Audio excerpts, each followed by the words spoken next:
5 on Your Sideline is sponsored by Side & Stricker Nobi John Deere.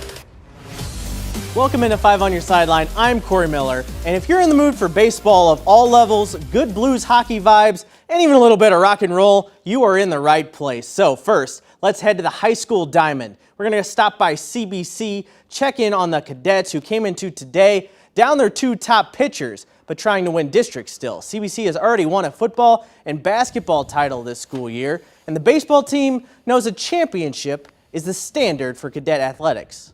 It's definitely in the back of our minds every year here. so those expectations are here every year that, if we're not competing for a state title, in our minds we've had a bad year. But the Marquette Mustangs were standing in CBC's way for the district crown tonight, and they stood pretty strong. Marquette on the board first with 2 sac flies, one from Darian Lee and the other from Max Harris. And then you got to check out this catch from Mustang center fielder here. What a play. Here it comes. He's going to dive. Great play. Marquette ends CBC season with a nail-biter 8-7 victory in the district championship. Now Parkway Central at Chaminade, and this was a wild game, everybody. This is Nick Livingston right here. He gets the RBI signal for Chaminade. That tied the game at 9. And then check this out. One of the best slides I've ever seen. Great slide there from Parkway's Joe Cervo. That tied the game at 10. And it was Parkway Central who won this slugfest and the district title 13-12 over Chaminade. Now let's go to SLU. Junior Bills facing Howell Central in their district final. This is how you draw it up. Central gets the pretty 6-4-3 double play to get out of trouble there.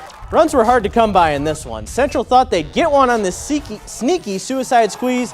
No dice, however. Howell Central did scratch one across eventually to beat SLU 1-0 and win their district title. Everybody loves a comeback story, right? Well, the 2022 state champion Webster Groves boys golf team certainly has one to tell.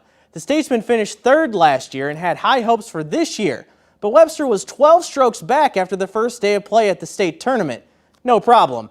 They ended up winning the state title by 8 strokes. It's the first boys golf title since 1954 for the Statesmen, and it's a memory they'll have for the rest of their lives. I don't think any of us are going to ever forget this and what it felt like the other day holding that trophy up. We were tied for second to last, and the last day we just figured it's our last tournament.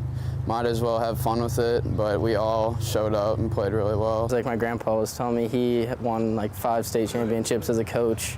He said they still get together every year, so that's something I'm really looking forward to. The girls one-upped us last year getting second, so we had to one-up them back really quick. I'm getting first.